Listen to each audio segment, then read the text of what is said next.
Live Bihar YouTube पर subscribe और Facebook पर लाइक जरूर करें। पिछले साल ही उत्तर प्रदेश में घटी हथरस कांड शायद ही कोई अभी तक भूल पाया होगा। वो घटना जिसमें एक बच्ची के साथ छेड़छाड़ किया जाता है, गंदा काम किया जाता है, उसके बाद उसकी हत्या कर दी जाती है। हत्या का सबूत कुछ ना बचे, इसके लिए पुलिस उस बच्ची की लाश को परिवार की सहमति के बिना रात में ले जाकर जला देती है। यह घटना केवल देश में ही नहीं बल्कि विदेशों में भी चर्चा का विषय रहा। लेकिन अब बिहार में ही ऐसी ही एक घटना 21 जनवरी को घटी है, लेकिन सोचिए कि अभी तक किसी के कानों कान यह खबर नहीं पहुंची है। घटना पूर्वी चंपारण के कुंडावा चैनपुर बाजार से आई है। बताया जाता है कि इस जगह पर सियाराम शाह का एक मकान है, जिसमें नेपाल से एक परिवार आकर रहता था। परिवार में जो पिता है खड़ग बहादुर सिंह, वो दिन में चाय बेचता था बाजारों में और रात में बाजार की गश्ती करके अपना जीवन यापन और अपने परिवार का जीवन यापन करता था। उसके परिवार में उसकी पत्नी, उसका बेटा और एक 12 वर्ष की बेटी थी। लेकिन एक दिन ऐसा होता है कि उसकी पत्नी किसी काम से अपने गांव नेपाल चली जाती है। जो खड़ग बहादुर सिंह है वो बाजार में चाय बेचने चला जाता है और जो उसका बेटा है वो भी किसी काम से बाहर निकल जाता है। बची एक बेटी जो उस घर में रहती है, लेकिन किसी काम को पूरा कर जब वो लड़का, मतलब कि लड़की का बहन वापस अपने घर लौट रहा होता है, तो वो लौट कर देखता है कि उसकी बहन मर चुकी है, यानी अब वो इस दुनिया में नहीं है। उसके गले पर निशान बना हुआ है, वो लुहान है। रोता हुआ वो वापस अपने पिता के पास जाता है और ये दुखड़ा सुनाता है। सुनकर पिता स्तब्ध रह जाते हैं और पहुंचते हैं अपने घर, तो देखते हैं कि बेटी अब इस दुनिया में नहीं है और उसके साथ जो घटना घटती है, जो घटी हुई होती है, उसका बयां भी हम आपसे नहीं कर सकते हैं।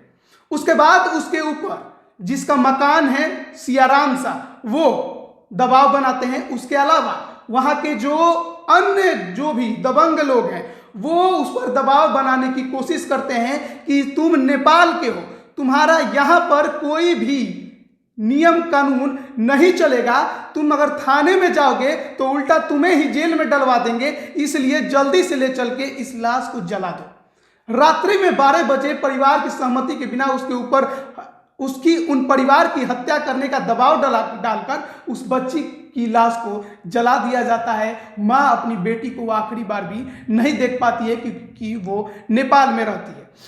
इस लाश को जलाने के पहले क्या कुछ होता है, पुलिस और जिन्होंने इस घटना को अंजाम दिया उनके बीच क्या क्या बातें होती हैं, ये सारा एक ऑडियो कॉल में वायरल हो चुका है। एक ऑडियो क्लिप है जो हम आपको सुनाना चाहते हैं। आप पहले इस ऑडियो क्लिप को सुनिए। तो रमेश जी अगर तैयार हो जी सन जी तो कोई चीज से लकड़ी भेजवा दी लोग, ठीक बा? तो मुना के समझाने नहीं आ रहा। मुना हाँ ना, मुना उसको कही, उसको तेज मत नहीं समझाइए, प्रेम से तेज मत समझवाइए।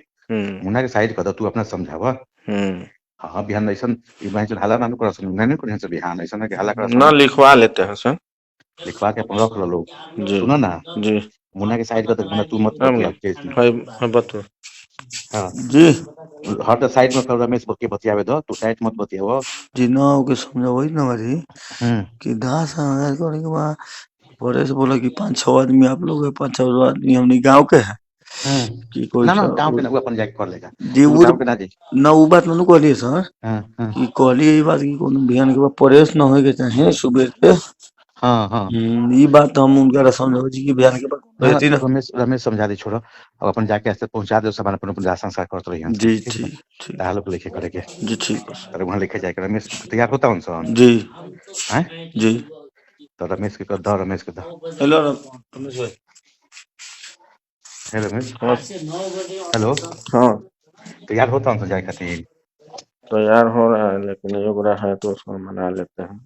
सुनो ना मना लो, सुन लो जी आ कोशिश कर, जो दिन में हुई नु तो फिर पूरा पूरा गांव इतना मोहल्ला बड़ी बड़ी जो सबसे बड़का दिक्कत है कि बड़ी पदाधिकारी भी हमरा पर चढ़ जाए कि बाजार के बात है, तुम रात में क्यों नहीं बताया। जी तो अगर ओकरा कहे कि बताओ रात में कहो, हम रात में बड़ी पदाधिकारी के बोल देंगे सही से बात है। आ नहीं तो उसको दाह संस्कार करता तो लकड़ी कहीं से भेजवा दे लोग, समझ हो गए जाएगा लोग। लकड़ी में। आ ओकरा से कहिए कि अपन जाके दाह संस्कार तू लोग कर लो, कोई दिक्कत नहीं है, अपन चुपचाप चल जाए तो जहाँ था हाँ, बुलवा के ले आकर थाने पर लिखवा लेते हैं ना थाना पर नहीं, थाना पर ना।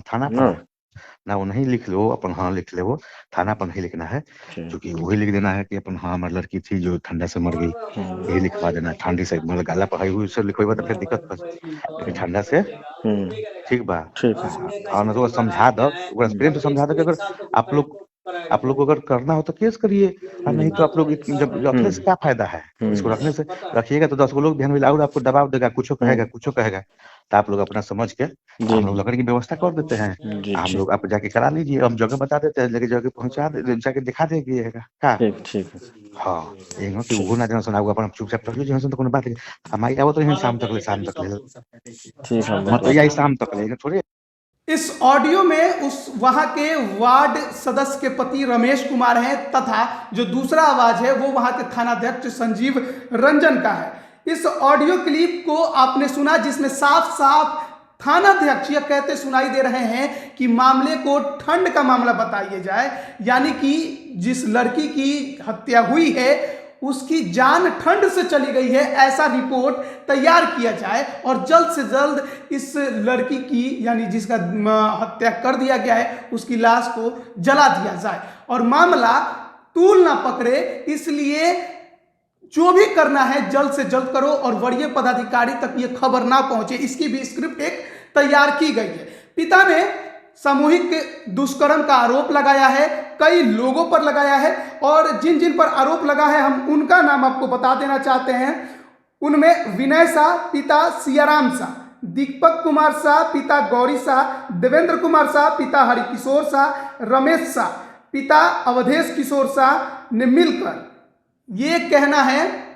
मिलकर उनकी बेटी का सामूहिक दुष्कर्म किया और फिर बाद में उसकी हत्या कर दी, ऐसा कहना है लड़की के पिता का और उन्होंने इन्हीं लोगों पर आरोप लगाया है। हालांकि मामला जब तूल पकड़ने लगा और मामला जब मीडिया में आया तो वहां के जो एसपी हैं नवींद्र झा, उन्होंने कुंडावा चैनपुर के थाना प्रभारी संजीव रंजन को निलंबित जरूर कर दिया है। लेकिन सोचिए कि यह मामला अगर मीडिया में नहीं आता तो एक बार फिर किस तरह से एक दूसरे देश की बेटी का यहाँ पर हत्या भी कर दिया जाता है, बलात्कार भी कर दिया जाता और उस परिवार को न्याय भी नहीं मिलता। हालांकि इस संबंध में जो पीड़ित परिवार है उसकी माँ क्या कुछ कह रही हैं, आप पहले वो सुन लीजिए। हमारा बेटी एक गरीब रोड में बैठ के कमा करके गरीब एक सेठ जी के घर में शेरहम जी के घर पर अंदर बैठने में हम गया था। सर जी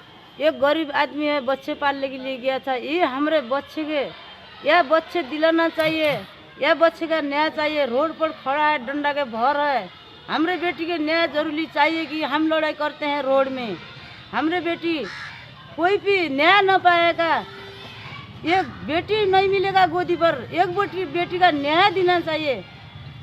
हमरो एक दुखी गरीब, हम कोई धनी पूंजीपति वाला आदमी नहीं है सर जी, एक हमरा न्याय चाहिए कि हमारे बेटी हाथ पर लेके गोदी पर धरने का हमारा दिल है, इच्छा है, वही पे लूट की ले गया तो हम न्याय बेटी देना है कि न्याय देना है, हम यही आत्मा शांति हो जाए बोल के।